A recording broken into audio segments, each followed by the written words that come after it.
നമസ്കാരം, ജാൻ മീഡിയ ന്യൂസിലേക്ക് സ്വാഗതം. ആത്മഹത്യാ പ്രവണത കുറയ്ക്കുന്നതിന് തെരുവ് നാടകവുമായി വിദ്യാർത്ഥികൾ. സമൂഹത്തിൽ കൂടിവരുന്ന ആത്മഹത്യാ പ്രവണത കുറച്ചു കൊണ്ടുവരിക, പൊതുസമൂഹത്തിലും വിദ്യാർത്ഥികളിലും ആത്മവിശ്വാസം ഉണ്ടാക്കിയെടുക്കുക എന്ന ലക്ഷ്യത്തോടു കൂടി ഇസാക് ഫൗണ്ടേഷനും ഓല വിദ്യാലയവും സംയുക്തമായി നടത്തിയ world suicide prevention day campaign ശ്രദ്ധേയമായി.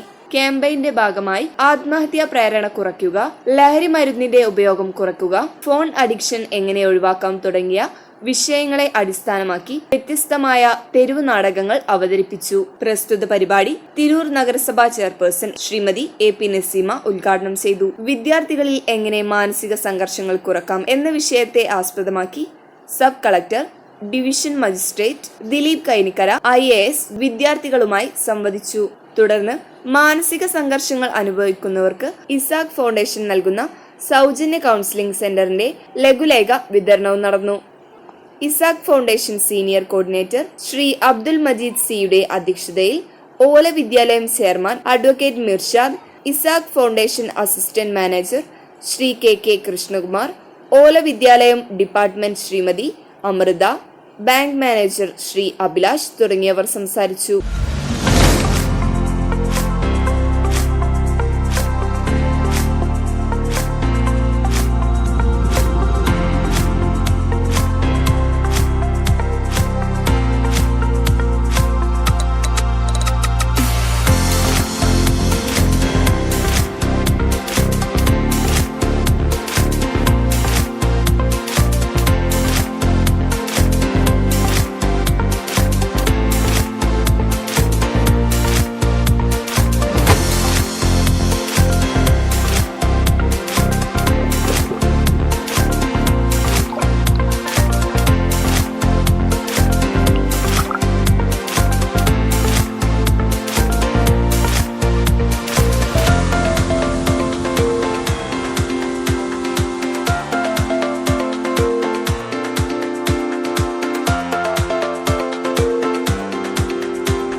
നമുക്കറിയാം, ലോകത്ത് നടക്കുന്ന മരണങ്ങളിൽ ഒരു 20 കാരണങ്ങൾ എടുത്തു കഴിഞ്ഞാൽ അതിൽ പ്രധാനപ്പെട്ട ഒരു കാരണം ആത്മഹത്യയാണ്. നമ്മൾ നിരന്തരം കാണുന്ന വ്യക്തികൾ, നിരന്തരം സംസാരിച്ചുകൊണ്ടിരിക്കുന്ന വ്യക്തികൾ, അവരനുഭവിക്കുന്ന ദുഃഖങ്ങൾ ഒരു തരത്തിൽ അവരെ ആത്മഹത്യയിലേക്ക് തള്ളിവിടുന്നതായിട്ട് നമ്മുടെ സമകാലിക കാലഘട്ടം നമുക്ക് ഒരുപാട് ഉദാഹരണങ്ങൾ കാണിച്ചു തന്നിട്ടുണ്ട്. 25,000-ഓളം ആളുകൾ ഈ വർഷം സൂയിസൈഡ് ചെയ്തിരിക്കുന്ന സാഹചര്യത്തിൽ നമ്മൾ സമീപ പ്രദേശത്ത് തന്നെ നിലവിൽ ഹെൻറി ബോർഡ് സ്കൂളിൽ പഠിക്കുന്ന ഒരു കുട്ടി മൊബൈൽ അഡിക്ഷനും മറ്റും രീതിയിലേക്ക് കൺവേർട്ട് ആയിക്കൊണ്ട് മൊബൈൽ കിട്ടാതിൻ്റെ പേരിൽ ആത്മഹത്യ ചെയ്യുന്ന ഒരു സാഹചര്യം നിലനിൽക്കുന്ന ഈ കാലഘട്ടത്തിലൂടെ കടന്നു പോകുമ്പോൾ നമുക്ക് ഇതിൻ്റെ ഒരു പ്രാധാന്യം, വേൾഡ് സൂയിസൈഡ് പ്രിവെൻഷൻ ഡേയുടെ ഒരു പ്രാധാന്യം വളരെ വ്യക്തമാണ്. അതുകൊണ്ട് തന്നെ ഏതൊരു വ്യക്തികളെ സംബന്ധിച്ചിടത്തോളം, ഒരു കുടുംബത്തെ സംബന്ധിച്ചിടത്തോളം അവരേറ്റവും കൂടുതൽ പ്രതീക്ഷയോടെ വളർത്തിക്കൊണ്ടിരുന്ന മക്കള് ഇത്തരത്തില് ജീവിതം അവസാനിപ്പിച്ച് പോവുക എന്നത് ഒരു കുടുംബത്തെ സംബന്ധിച്ചിടത്തോളം വളരെയധികം ദുഃഖമുള്ള കാര്യമാണ്. എല്ലാവരുടെയും കുട്ടികൾക്കൊക്കെ വരാവുന്ന ഒരു സാഹചര്യമാണ്. കുട്ടികൾ പരസ്പരം ഒന്നും ആരോടും ഷെയർ ചെയ്യാതെ ഈ ഫോണിലും മറ്റു കാര്യങ്ങളിലും മാത്രം ഒതുങ്ങിയിരിക്കുകയും ഒരു പ്രയാസം വരുമ്പോൾ അത് നേരിടാനുള്ള കൽപ്പില്ലാതെ മരിച്ചു പോവുകയും ചെയ്യുന്ന സാഹചര്യം വളരെയധികം കൂടിക്കൊണ്ടിരിക്കുന്നുണ്ട്. അപ്പോൾ കോളേജുകളിലാണെങ്കിലും സ്കൂളുകളിലാണെങ്കിലും അധ്യാപകരും രക്ഷിതാക്കളും ഒക്കെ വളരെയധികം ഗൗരവത്തോടെ എടുക്കുകയും ഈ ഒരു പ്രവണത ഇല്ലാതാക്കുന്നതിന് വേണ്ടിയിട്ടുള്ള നടപടികളുമായിട്ട് മുന്നോട്ട് വരുന്ന ഏതൊരു ടീമിനെയും സപ്പോർട്ട് ചെയ്യണമെന്നാണ് എനിക്ക് സൂചിപ്പിക്കാൻ. ആത്മഹത്യകൾ നമ്മുടെ സമൂഹത്തിൽ, പ്രത്യേകിച്ചും കേരള സമൂഹത്തിൽ വർദ്ധിച്ചു വരുന്ന ഒരു സ്റ്റാറ്റിസ്റ്റിക്സ്, ഒരു ട്രെൻഡാണ് ഈ അടുത്ത കാലത്ത് നമ്മൾ കണ്ടുകൊണ്ടിരിക്കുന്നത്. പ്രത്യേകിച്ചും വിദ്യാർത്ഥികൾക്കിടയിൽ നമ്മൾ വാർത്തയിലൊക്കെ പലപ്പോഴും കാണാറുണ്ട്. വിവിധ IIMകളിലൊക്കെ പ്രഷർ മൂലം വിദ്യാർത്ഥികൾ ആത്മഹത്യ ചെയ്യുന്നു. സോ ആ ഒരു പ്രവണത നമ്മുടെ നാട്ടിലും ഈ അടുത്ത് കണ്ടുവരുന്നുണ്ട്.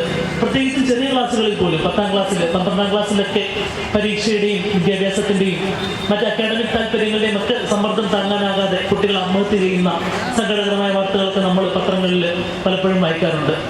സോ നമ്മൾ ഇതിനെക്കുറിച്ചൊന്ന് ആഴത്തിൽ പഠിച്ചാൽ നമുക്ക് മനസ്സിലാകും, പലപ്പോഴും നമ്മുടെ സമൂഹത്തിൽ നമ്മൾ ഉണ്ടാക്കി കൊടുക്കേണ്ട ഒരു സപ്പോർട്ട് സിസ്റ്റത്തിന്റെ പോരായ്മകളാണ് പലപ്പോഴും ഇത്തരം ആത്മഹത്യകളിലേക്ക് നയിക്കുന്നത്. ഏറ്റവും താഴെ ഘടകത്തിൽ കുടുംബങ്ങളിൽ തന്നെ പലപ്പോഴും കുടുംബങ്ങളിൽ മാതാപിതാക്കൾക്കാകട്ടെ മറ്റ് മുതിർന്നവർക്കാകട്ടെ കുട്ടികളുടെ പ്രശ്നങ്ങൾ അല്ലെങ്കിൽ കുടുംബത്തിലെ വിവിധ വ്യക്തി ജീവിതത്തിലാകട്ടെ കരിയറിലാകട്ടെ നേരിടുന്ന പ്രശ്നങ്ങൾ മനസ്സിലാക്കി പരിഹരിക്കാൻ അവർക്കൊരു സാന്ത്വനമാകാൻ പലപ്പോഴും കഴിയാതെ പോകുന്നു. എല്ലാ പിന്തുണയും അറിയിച്ചുകൊണ്ട് നിർത്തട്ടെ. നന്ദി, നമസ്കാരം. തന്നെ നമ്മുടെ പ്രദേശങ്ങളിലൊക്കെ നമുക്കറിയാം മാനസിക സംഘർഷങ്ങൾ ലഭിക്കുന്ന നമ്മുടെ വീടുകളിൽ ഉമ്മമാരുണ്ട്, ഉപ്പമാരുണ്ട്, അമ്മമാരുണ്ട്.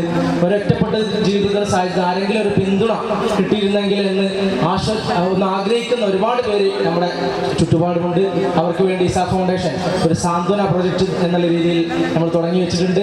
ഒരു സൗജന്യ കൗൺസിലിംഗ് സെന്റർ ഉണ്ട്. നിങ്ങൾക്ക് ഏവർക്കും ഏതൊരാൾക്കും മാനസിക സംഘർഷങ്ങൾ അനുഭവിക്കുന്ന സമയത്ത് നമ്മുടെ കുട്ടികൾക്കോ അമ്മമാർക്കോ മുതിർന്നവർക്കോ ഏതൊരാൾക്കും ഈ നമ്പറിൽ നിങ്ങൾ ബന്ധപ്പെടാം. നിങ്ങൾക്ക് സൗജന്യമായിട്ട് നിങ്ങളുടെ പ്രശ്നം നമ്മൾ പരിഹരിച്ച് നിങ്ങൾക്ക് സാന്ത്വനമായിട്ടുള്ള ജീവിതം നമുക്ക്